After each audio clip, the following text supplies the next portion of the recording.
Hi guys, thank you so much for being here and I really do hope you're doing well.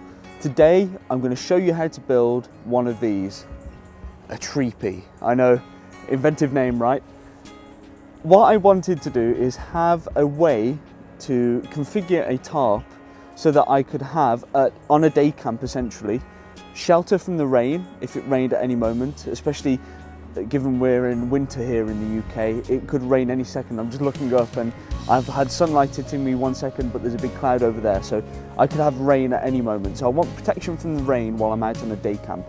I want shelter from the wind just because it's bitterly cold. My fingers are really feeling it at the moment just because that wind is very, very cold at the moment. The other thing I wanted was to have an open vista. I mean, what's the point in going out on a lovely day camp if I'm just enclosing myself to the point where I can't really see the surroundings that I'm in. I also wanted, as with other tarp configurations that I've worked on, the ground sheet to be included within the tarpaulin. So I wanted to have all of these things in one setup. I also wanted to use a smaller tarp. The last tarpaulin that I used was the DD XL tarp, and I was able to make quite a spacious two-person tent with the ground sheet included. In fact, if you haven't seen that, I'll link a video to it up there. There we go, it's up there right now. Click on that and you'll get to see that video. But do come back and watch this video. The trouble is, when I posted the XL DD tarp turning into a tent video, people were saying, well, I've only got the 3x3 tarp. This is actually the DD super light tarpaulin. I'll show you how small it packs down to in a few moments. It's ridiculous. It packs down to something ridiculously small, like the size of your hand and about that wide. So this essentially is, it's not even 3x3, it's 3.2.9 meters. So if you've got the regular DD 3x3 tarp, or if you've got any 3x3 tarp, this configuration is going to work with you. Let me talk you through the processes of how to make this. Okay, there are three things that you're going to need in order to create your very own Tree-Pee. The first one are tent pegs, and you're going to need 4 of them. Then you're going to need about 3 to 4 meters worth of cordage. That could be paracord, bank line, whatever cordage that you like. And the final thing is, of course, the tarpaulin. That's going to be 3x3 or thereabouts. Instead of using tent pegs today, I'm going to make my own tent pegs out of twigs. I'll show you how to make your tent pegs. You're looking for fairly straight pieces of twigs, but you're looking for something about, I'd say, the size of your hand, the length of your hand, depending on how big or small your hands are. So we're looking there at about 7 to 8 inches. And you're looking ideally for something to be green so that it's not going to snap on you very easily. So this got quite a bit of bending before it broke, and yes, it's quite green. It's not quite completely fresh, but it's not too dead either, so that's going to be nice. We need 4 of those, so I'm just going to remove them from different areas, again about the same length.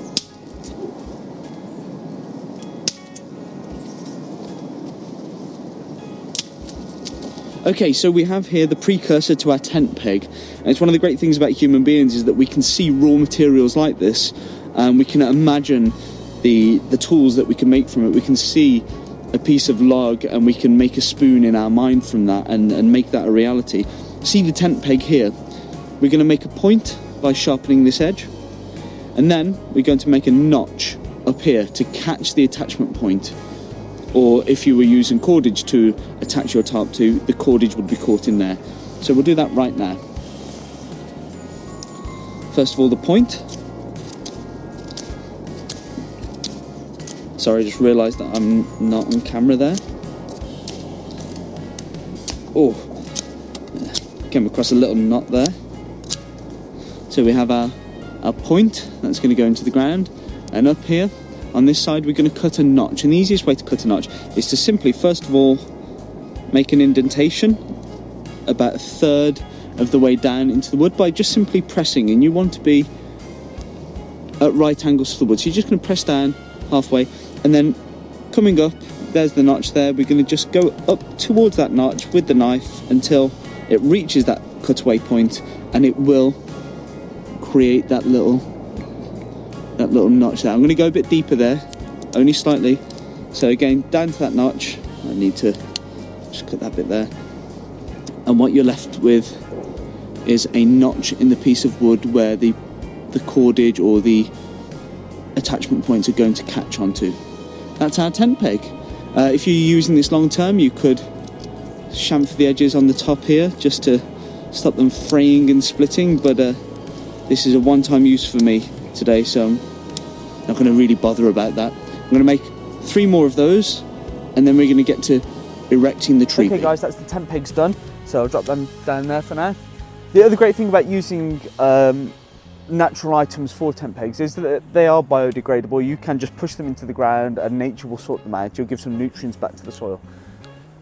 What we're looking for now is the conditions to place up your tree-pee.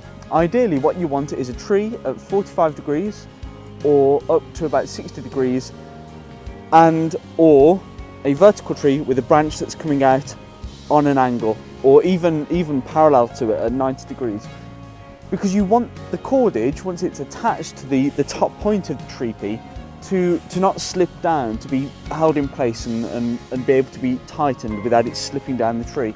So this is ideal really. I mean, we've got an angle, it's a bit steeper than I would like, but it does have this nodule here where a limb has tried to grow. I nearly called it a phantom limb then. Do trees, when they lose a limb, have phantom limb syndrome? We don't know. If so, I've just cracked off a great bit. There we go. Anyway, enough with this nonsense.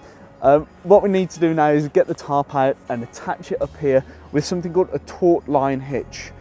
So that will enable you to adjust and tighten the top point of the tarp if and when we need to. I'll show you how to do that right now. Okay, so we are using, as I mentioned, the DD super light tarp. Isn't that ridiculous? That's a 3x3 tarp or 3x2.9 tarp, and it can really compress down to a considerable amount. If this pocket wasn't full, it would actually fit into the side of my leg combat trouser pocket, which is ridiculous for such a great tarp. It is lightweight as well. I'm just looking at the specs.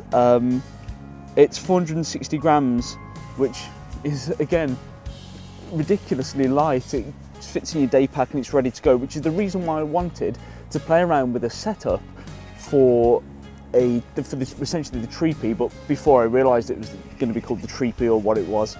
The idea was to be able to take something like this in a day pack and just set it up wherever and whenever. So I'm going to take this out and I'm going to show you the attachment point that we're going to use. We're going to actually be using the top middle attachment point, but we want the row of attachment points that would normally be along the ridge line, we want that to be going in a certain direction. So I shall make some magic right now because this thing grows and grows and grows.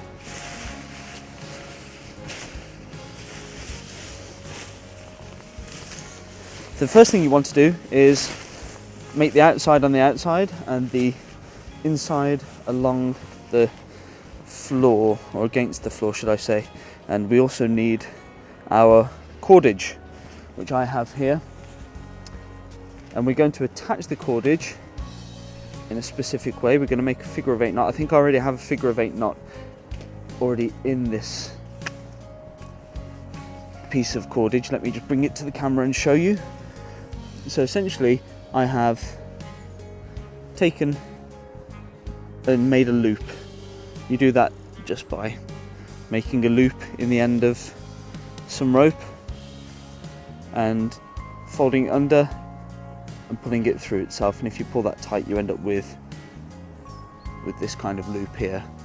So I'm just going to undo the one. We only need the one in the end, and to attach through your rope you literally feed, if that's your attachment point, you feed that through and then you just feed the working end and it creates a tight, secure connection. So that's what we're going to do right now. Let me show you exactly where you need to do it on this tarp. I just need to make it. Isn't that amazing? Isn't that such a big thing for such a small package? Right, so as I mentioned, we have these bits here, the running line. Let me try and make this easier for you. There's a line of attachment points down the center. We want the one that is at the top edge here along that line, and that line's going out away from the tree essentially. So I'm going to attach using that figure of 8, just as I said, placing it through and then placing the working end through that figure of 8 and pulling it so that it's tight. And now we need to attach this bit up onto the tree and pull it up using the taut-line hitch. I'll show you how to do that now. Okay guys, so in order to show you the taut-line hitch or the adjustable line hitch, I was going to show you up in situ up there, but I can't actually do that. The camera is really struggling to pick it up and it's very difficult. It's difficult enough showing how to do a knot on camera anyway, but doubly difficult if it's in an awkward position. So you're going to wrap the line around the tree. Here is your working end. This one is your standing end that's attached down to the tarp attachment point. Give yourself a bit of extra workable cord. You're going to cross over the two to make a V, and the working end is going to go inside of that V but around the standing end, and that's going to create a loop, simply like a coil. You can do that inside the V again, around the standing end, and you can do it a final time to create 3 loops on the standing end that are heading towards the tree, as it were. Now, to cinch this off, you're going to go around both, and then you're going to come up and underneath with a loop, and you're just going to work that tight. So there we are. Let me pull that tight. And now that that's tight, that is actually quick release, because if you pull this, it releases everything. But let me show you the actual adjustable hitch right now. Is that you can actually move it backwards and forwards by just simply pulling it, and friction is enough to hold that in place. So if you need to loosen your tarp, you're just going to do that, because the tarp's going to be on the attachment point just here. And if you need to tighten it up and bring the tarp closer to the tree, you can simply just pull the knot lower down, and that shortens the rope. And when you're finished to go home, when I say quick release, it's not 100% quick release. You have to undo the coils, but if you take out that cinch there, bang, see, they just all start to come undone. Just a small important note before I attach this to the tree. You're going to be pulling this bit up onto the tree, and you want these bits, essentially what goes down to the corner, to be touching the floor on both sides. That's the kind of length that you want. So I'm going to do that right now. Now that the tarpaulin is attached to the tree, you can see that there are a number of attachment points all the way down to the end here. We are not actually going to use this end one. We're going to use the penultimate one to peg this down. And we're going to peg it down so that it's tight. So we're going to use our tent peg. The excess will go underneath afterwards. So simply peg it down until it's tight. Okay, so I'm just grabbing another tent peg, and we're going to peg out the 2 sides, and they're actually going to be a 10 o'clock position and a 2 o'clock position. If you can imagine, this is 6 and this is 12. Now, the part that we're pegging out on both sides is actually not the corner, which is here. So this is your original corner. It's actually not on the back line either. It would be on this imaginary line if we were to unfold this out. And it's going to be the second one along that line. So it's going to be this one here. The rest gets tucked under. And you're just going to pull it until that's taut, until it's taut with along this line and along that line. And you're going to just peg that in with your tent peg. So just to reiterate, it's if we pull this out so it's nice and obvious what's going on. Here we have the corner, which would be along the back line of the tarpaulin if it was stretched out. And we're not going for the first, we're going for the second one. We're going to pull it tight, everything else just goes underneath. Again, pulling it so this is tight. So that's the back 2 sides of the Tree-Pee locked into place and ready to protect us from the wind. What we now need to do is make a front wall as well. I'll show you that. We're now around at the front of the Tree-Pee, and if you can see, these kind of naturally fall as doors, and that's what we want to emulate here. But we want to stick the door on the right or the door on the left into the ground with a tent peg so that it's a solid screen. So that's easy enough to do. Let me just go through this way and do it nice and tight. Now you want to test to see where you can bring both doors together in the event that you needed to screen off all rain. And you want a bit of overlap, and then when you have that, simply drop a peg in.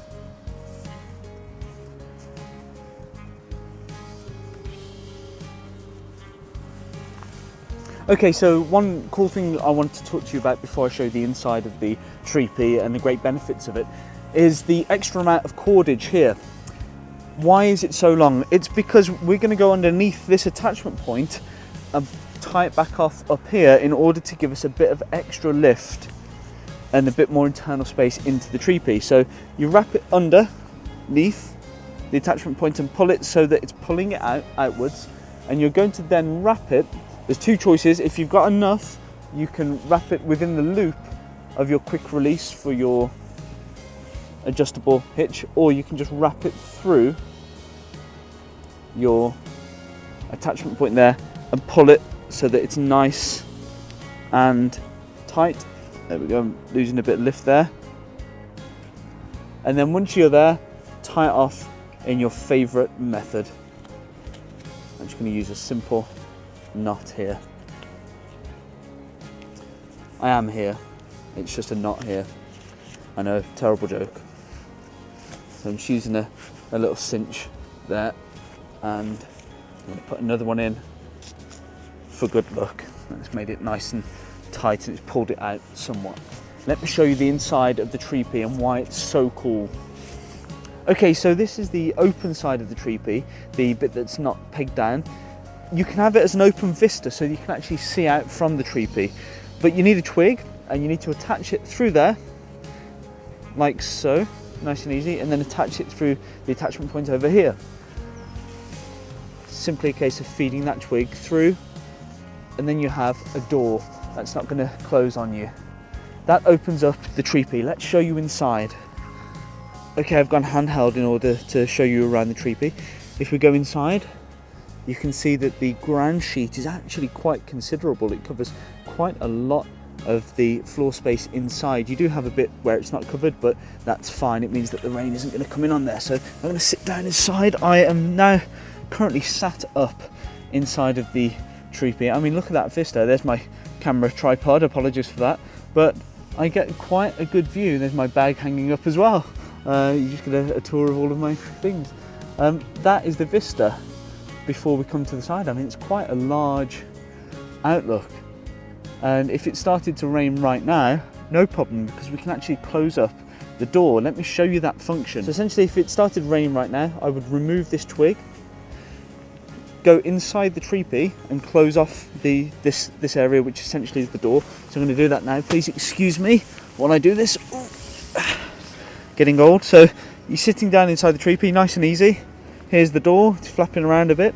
Here's the twig end, and that's the fixed side wall. So there's two ways to do this. If this twig is strong enough, it's not at the moment, you just dip it into the ground and you're covered and it closes off. But we're not that strong at the moment, so I'm just going to literally push it underneath and use it as a stopper again. And let me show you that. That's stopped all but the tiniest hole right up on the top of the Tree-Pee, and I'm inside and I've got enough space to lie down. There's me now lying down there. There are my feet. My feet are muddy, but that mud because of that little area along the front of the Tree-Pee. Because of that, my feet aren't getting the tarp all dirty. I'm lying down, I've got enough headroom. I could have a nice enjoyable time in here if it started to rain, as it probably will do very soon. If you want to close that hole off, that is not a problem. You simply just need a twig that will be able to go into the ground firmly and cross over, so you've got an overlap. And flip that open. If we flip that open, there we go, which I'm doing unsuccessfully today. I haven't had my Weetabix. There we go. If we flip that open, we can still be enjoying nature. So there's some extra benefits to the Tree-Pee that I've not yet mentioned. First of all, you can get your bag comfortably in there as well. This is not just a one person squat in there and kind of bear it. It's quite a comfortable size, and you can also get your bag, your rucksack, your day pack in there into the areas where your body is just a bit too big to go, in the places where the top and the side, sorry, and the floor meet. Your bag can go in there, you can use it as a pillow. That's quite a nice thing to do. You can rest back and look out on the open side and see a lovely vista. The other great feature about the open side is that you can actually still have a fire or a stove, and it's not close to the tarp. The tarp isn't going to be in danger of being burned, and you also get some of the heat being passed back inside the Tree-Pee, warming it up inside somewhat. When you go out on a walk, you may want to leave your pack or things that you don't need to take with you on a small walk around your campsite. And if it's a fairly public area, it means that you can actually close the door on the Tree-Pee, and people won't know if there's someone sleeping inside, that they won't even know that there's a bag in there. So it just keeps things visually a bit more secure for you. If you do go on a wander and you're in an area where there aren't many people, that's no problem as well, because it means you can keep your things in there, keep them nice and dry, ready for when you come back. It's a great configuration. I think it's wonderful, especially the fact with the super light DD Tarp. It packs down to this size, and you can set up a lovely day camp area, somewhere that you can enjoy outside but don't have to fear the cold wind, don't have to fear the rain or the snow or whatever it is that where you live. Here it's all of them all of the time, with a modicum of sunshine here in the UK. But it means you've got that ground sheet as well, and I think that's the nice feature. You can sit down and keep yourself warm. Another thing that I can mention is that if the floor is cold, because you're not pinning down the ground sheet, you can just stuff it with foliage, with bracken and things like that, in order to create an insulating pad, which is a lovely, nice feature. I'm sure you'll find your own features when you're using this configuration of the Tree-Pee. Hey, let me know what you think, guys. Let me know if you need any clarifications on the construction, and also if you're using this, do let me know any cool hints and tips that you can give. Until the next video, take care, bye bye now.